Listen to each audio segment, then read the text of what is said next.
me Kwame Appiah mene oh henena na kwache adiefe ye dan ho tiawa ye de Kessben nchirimo bebre ahwefo ne etifo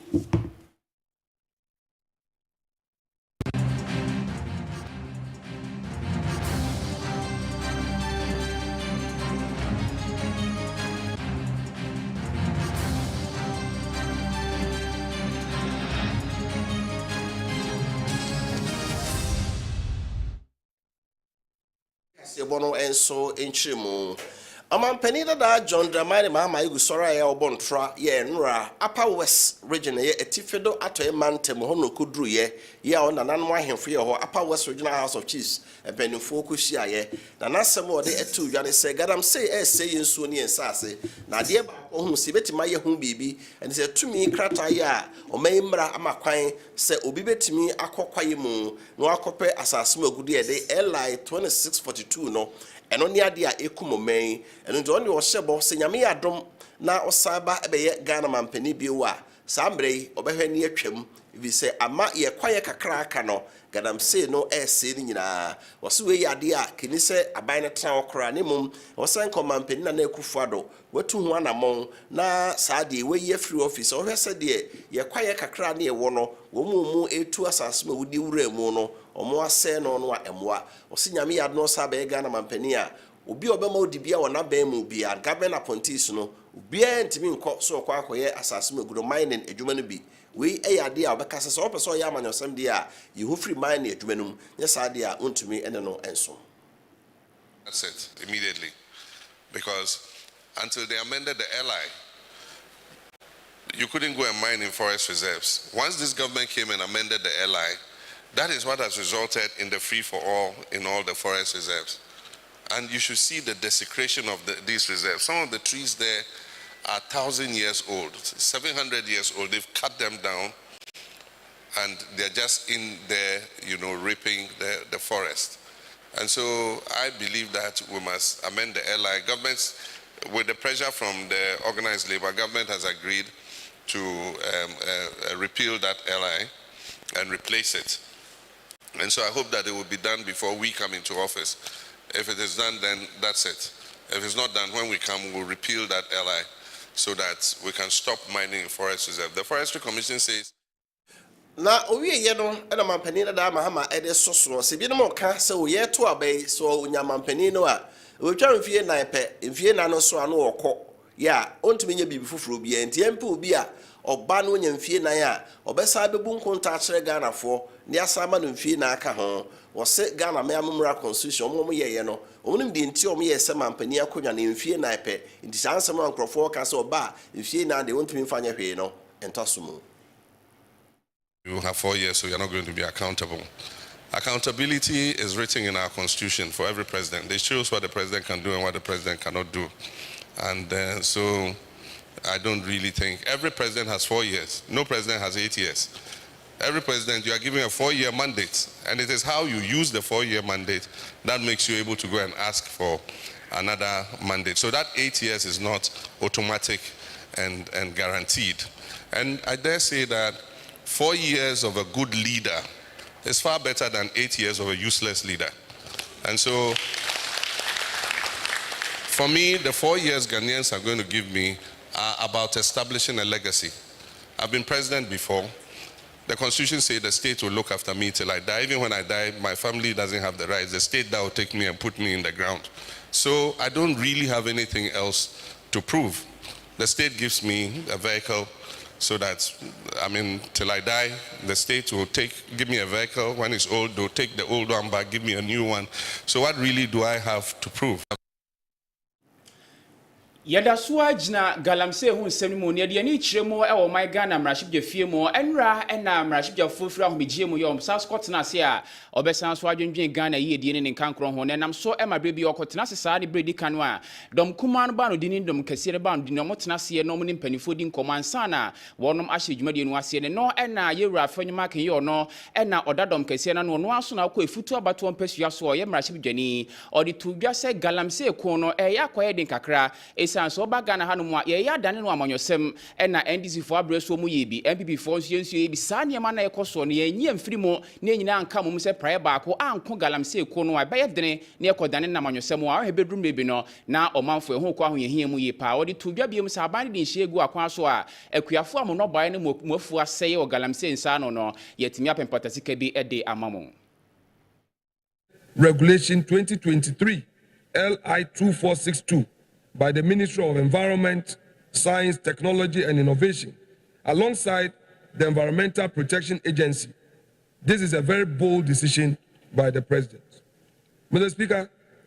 the fight against galamsey is a collective fight for the survival and sustainability of our livelihood as a nation. This is because water is essential in our daily survival, and we must take measures to protect all the water bodies in the country from any form of pollution. We as political leaders and actors must commit to this fight in all sincerity and not to play lip service to it. Mr. Speaker, we must.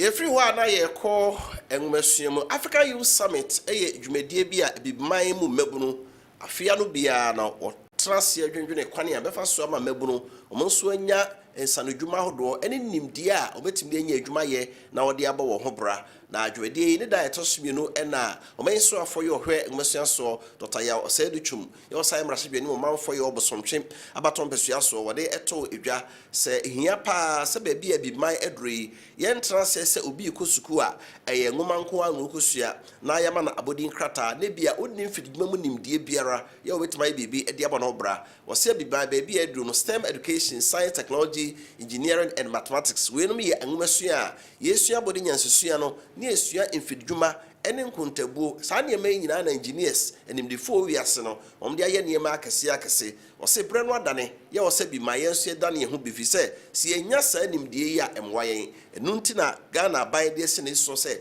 technical and vocational education se e kire obi nsanodwuma ene infidjuma no e wose yetimi hwe ne pege ne yie na se STEM education ode ba Ghana no etimi aboa pa ma unyakopon adoma chede bi ode hye emeburu no mu no ebeboa ma yetimi yinadi na omani wiase enimdefo aka no enso apreso ewo ho. Education that comes with STEM is what will power TV to make Africa relevant, so that we don't continue to become consumers of the technology from the West. If you digitalize your economy, rightly so, we are doing that in Ghana, and you have a very weak STEM education, all the new digital tools, the software that will be developed is going to be developed somewhere for your consumption. So obviously, you're going to have the net loss as anticipated by the World Economic Forum. It means that the people have grown weary of politicians. Sometimes they think we don't tell them the truth, we say everything to get elected. So as a politician, I get it, and these days I don't spend too much time just talking. I show evidence. I believe that when I show evidence, then it really communicates to the people that critical thinking, problem solving, creativity and innovation, communication and collaboration, emotional intelligence and other empathy issues, time management and productivity, leadership and entrepreneurship. These are soft skills that our youth must possess. And once they possess the industrial revolution, this era is also Africa's era. We have to leapfrog in. Na owie ye no Dr. Ya Oseduchum esan ede atoaso se Ghana yekoye nimpa wo kane nwumasua na emema nko a ne ko school obaara de yese ototu kura twebe madam oba nso ton nyado onto atru ose ye ne so hwe Ghana memu a nwumasua yekoso no emba no nka kire kwa bia so we eyade a engineering na afa vididwuma nim die nso ayeba no emba no se mo nkwa no nsua nwuma konkan a daachi bia beboa ama abiman so afa ne ntoma pa efra. Doing in the education space is something that can motivate all of us to begin to see that we can do more and not less. This is a new high school that we are, a community school that we are finishing up in Accra. begins from kindergarten and ends at the high school. We hope by next month we'll be able to open. It's moving very fast. It's a public school which compares to public school you can find anywhere in the world. We wanted to do this for the children to know when you walk in here, you can be the best in the world because you are being taught in facilities that are just like those in the developed and advanced countries. We believe in the Ghanaian child, and I'm sure and I know that all of you believe in the African child. I want to make a passionate appeal again. I call it passionate because I think it's so important to make sure we can create a better learning environment for the African child. Create a better future for the African child. Yedi ani chiremo ewo kuyadwemu kakra na Ghana Grains Council mo di dwumade bi a hye so of friends Ghana Grains 2024 forum no na dwumade no ase no mo di nkomo kakra edifa se ne awie mu sakraye ha kuyadwuma titiro ene no baye bi se bro atoko ne sade ma yedua enso o man mu no na yewura Dr. Abu Sakara oye Ghana manyuni a waben ewo kuyadwuma mu nsem oto ne sade frɛ no embo ne ni monyam so beta dwumade no akiri ne bra yewura Abu Sakara kasa no ene odi tu dwa so we se ne awie mu sakraye si kro no a eheke adwuma party through any Ghana na afa bibere matoya fam hanom no enti ese fatasa ba mu mpanifo ene wo mo aben ewo eyekwadwuma mu nsem ka wo ho bomu no mo dwene kwan obetimi afa so na eyewie mu sakra ewie timi boa na yeburo nyina hye ne ade ne befa kwan bi so ebeboa na enkofa kom kataban emre o my Ghana. If we don't prioritize, it won't happen just because we open our mouths and declare that this should be this and that should be that. So prioritization at leadership level is the key to setting up the policy framework within which we shall food security. And that means focusing on the holy trinity between finance, production, processing capacity, that's technology, and then marketing. These three things. Na wasaj media yasia so na penny payo no na Ghana Grains Council ye twerofo penny Maame Emily Afarebed nso odwumade no asie bi no so kasa de to yewura eye Abu Sakara de no so se ne saso nti no dada nyino mo ne akuafo di nkomo ekyerechero mo kwan no betimi afa so adua eniema mpo epebre mu ye nkoba se no bae ne be hye ebi ne se be irrigation be fa nso de agugu so ne niema hodo bebre ya we ne niema hodo bi a wonom gidie se betimi aboa ama eye akuadwuma so atimi adi o man mu. I would say it's huge for all the agri sector because the land that we will use to crop is now being sold or being given to people to mine. And when they mine, because of the heavy metals that is left in the soil or in the water, you cannot use those crops that you grow as food because it will have residue of those metals in it. So it's something that we are all standing against Galamsey. And with the issue of drought, I would Kaseboy Uhwe ewo Kessben Television Society ewo Kessben 93.3 Kumasi na fe Kessben 92.9 ewo Nkran fast da PSM meku a wota ye chiri Niwa Scientific Hospital Dr. Nimo the womb and penis repairer say nka say awo ne ho aye dia obabra ebi ana fiber si akwa da ye mo various sinya wontu ase ma na nso nya eba no ebi o say awo ne bi ho ana efri be ma no bi ahonsu no so a ho nkwamo no so agenbra no hwe na nso timinya ho de gina wona so pa o say be ma ho de wo form o si anu agemu bra obahwe afei mogemu osiche ade diabetes stroke typhoid fever no mpemu tutu no nyina afo ni kire Niwa Scientific Hospital kuma se watonsu Monaco Junction woni Adansi Rural Bank di nhwe mu saranso na akọ enkran so a omo mile 7 Janet Connect ope woni kire Tantra Hill kwan no eso no emiemienu nyina no oye dwuma fidwada kopem memenda anopa no so ne fa kopem awia no nan ene ne kasa 0244 087 687 0244 087 687 afi 0279 087 687 so Reform Herbal Center and Research Herbal Clinic Dr. Jamaida no friend the heart doctor will say akoma yade de mfamfa no fichire kra obi akoma ebo parpari no bomodia se odwani enso be kire ne ho na etuo betwa ma ho ato in Romian san ode abadwa so Reform Herbal Mixture Reform P Power Capsules and afi Femicure 442 ema no monom Reform Herbal ba mesha na de femiki ofofo to aka ho wo de point se wa hemfie beko uni atenka fo aye kese ama abro sebetwe sara nso no akoma bo periperi moje mosihia de diabetes hawa na beto ase emema no so no reform ba mesha no for reform power capsules no enka ho bema ho de ewo fomo bema onso sisia no agemu sara nso na bema prositama untumi enwonso we nyina namu yade gonorrhea ne nyina beto ase akoma bo periperi nyina so bijai enu enya na ewoma drugstore ene heba so biani kolona keba mesie ba apidank ena afidan heba fredmens nyina be bi ato enkran okanshi drug lane ebuso ho etufo fred attachment 0244 626166 0244 626166 afi 050 961 6266 eso multi credit savings and loans is kakrabia pa amanfo age wo atomu se wo ye adwuma na wo hia mo bia wo sikasemu a ura multi credit savings and loans na ko hia asemu a omunya bre ne adaje na oni wodi nkwa onu kwan obebo wo ma wodwuma no atuma gina brane se de omode aba ene se wo ye higher purchase ene niema bo ekosoro kakra ene ntu pe free TV air condition washing machine ato a okone eka ne bo no a jise bia bo sika no a san watumi ato obedu okra bia akone asa atom nti multi credit sibra high purchase no ade bia opebeje na afi otetene kakra kopim so betu ewie na aye odia anopai multi credit nkrabati bi e ben wo Ghana ha no bowramu na ade bia ope no bomode no ni kodi ho nkomo na omo a na wonso onsa eka bi Kessben 93.3 ebaye emfie aduonu pepepe ni enne emfie aduonu a Kessben 93.3 ebaye Kumasi Adum Asida House tikesi a eso da yepa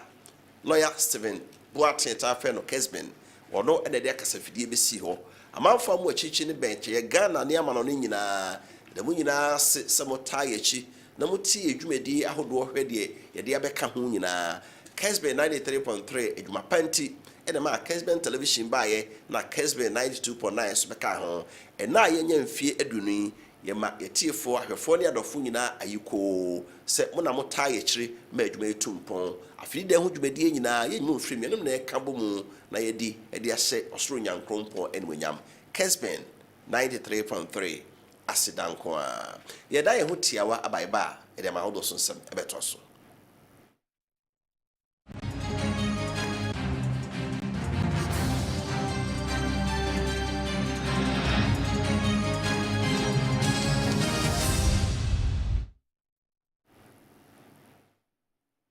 afe yentie amawodo so nsem kakra yensa aka no pay yesase de afiri America man onyame adno a botsum yedi anim November de etoso enum en America fo beto ba de yi omampani foforo nanso early voting ye ne se omabia no e beto ba dipa eto ba no enye da no eto ba no nyina na nya ho eno ntitimi makwan se wo apese oto de no omode akọ na akọ yonkrata wo ba Ghana ha eyensentrofo aposifo ne adwumefo a omo behwe abato no so no omo ne yi mu frim America man mu de obi a so pese oto abantemo a utumeto na eno no mo nto no dakro mantam bia woda omo to omo de enra na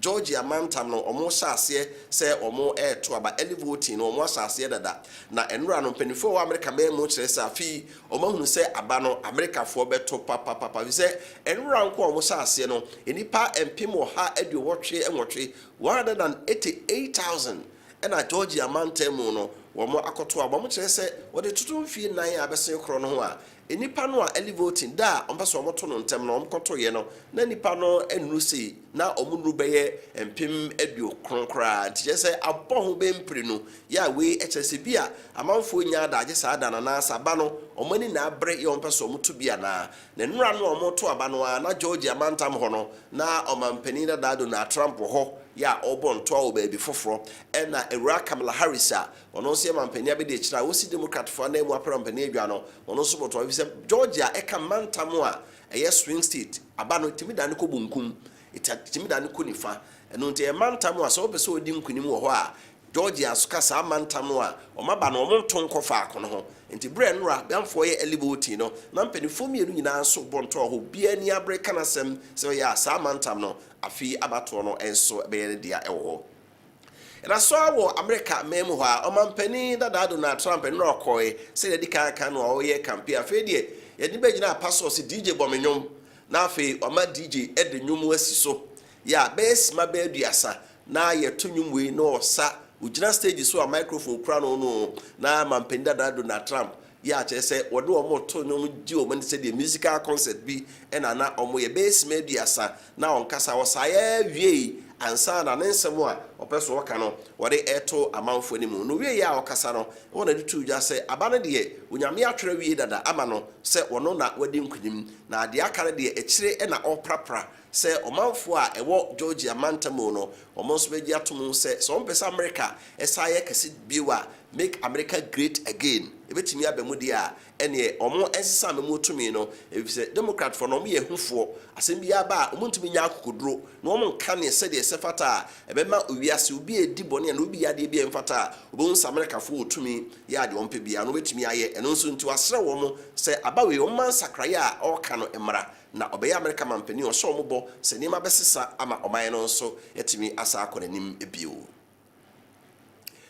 yefiri wa ne yeko Israel ene amane a atwa wo ho ahia entem ntokwa na nsen asama na homre so dendenden no na enra America mampani Joe Biden atonkra e de akoma Israel man sofo pani Benjamin Netanyahu se o man adaduasa se wa makwan ama enuane ni nuro ye de koma manfo a ewo Gaza papreso kwa ahokyere ne ahohia mu no wo mun se ntimi anka de a ene emwo America ma de boa Israel man no onfa ma omo bio ni nyina ne se Israelfo etua Gaza papre no atwa kuro no ahia eno nti omanfo a omyetimamufo no waka omo ahyem ewo mmea hodo bi a se omo epeso ode enuane komom se amansa kubata Red Cross of the enuane ene nuro kokora no a omunya kwantimi nko ti obi wo ho a tuo ne topa yenkun no nanso ekomo adokro no ama na mfempade nyina no ubetimi yakan bi no nso da awom ye no nti nura amansa kubata United Nation nkrabata hwiasman boss omo kokasete Israel bai no ena omampani Joe Biden ekere se adede santamo no Israel ba no bi o mapon na so omo pe Hamas fo a timemufo no de onyi ni se ntokwai omo Israel ba no wasem bia wontimi fa ne ma enkoma wo mo e otiti o ma na tifem anyesa omo anwu ewutu ni atopa yemu no ekombe kum wo mo amahwe a o ma na ni enso bedane ebutu eda so a wo Gaza mpapre so enra Israel sojafo akoto topa yawe na dibi ewo Gaza ayasabia kesi bia ma ejato ayasabia no mu no enipa nan e na ahye dworobe adane enson e ma afoforo bibire so pie eprepra na omanfo ana waya asabia ho omu se topa yi ba ene kire se ohunu se Israelfo ni abadaye ebi se ohunu se se de Israelfo beto topa yi ho no obi o ya ada ya paso no se be asemsi na so nso nyane kura no a oni ahoden a obitima sore na ode adwane nti e yara wosem se Israelfo tin Hamasfo a wode aduru ayasabia manfo a omoprepra ntokwa emu no omugu na honso de ato wo mo nanso Israelfo kire se bebi ekon na duro no omuni obi aho adona efi se Hamasfo no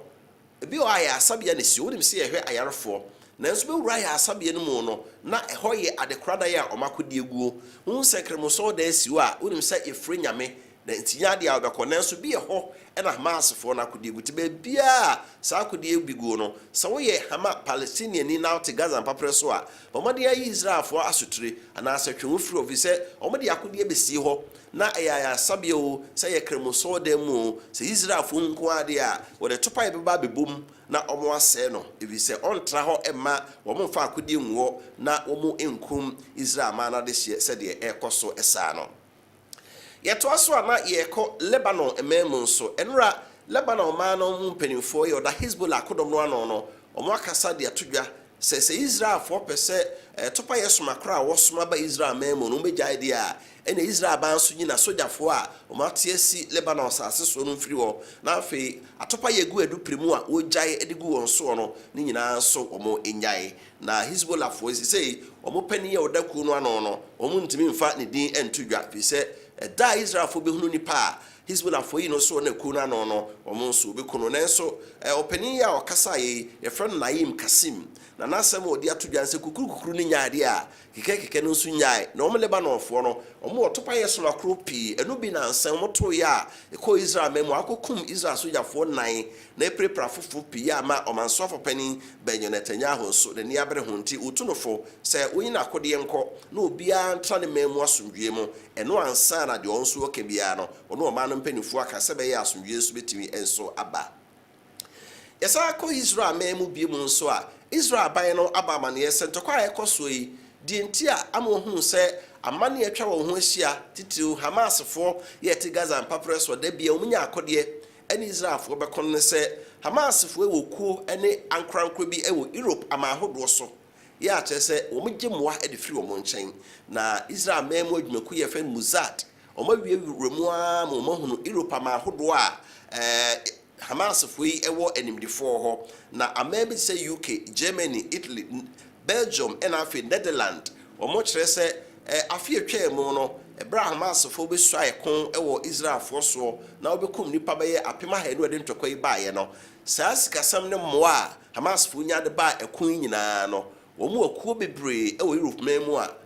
ebi ekuo ebe so ya ankrankre omo de osika ene womo nimde eboa Hamas fo saa ekuo na ohum no nyina no one America ene Europe aman ne NATO mpanifo be ninko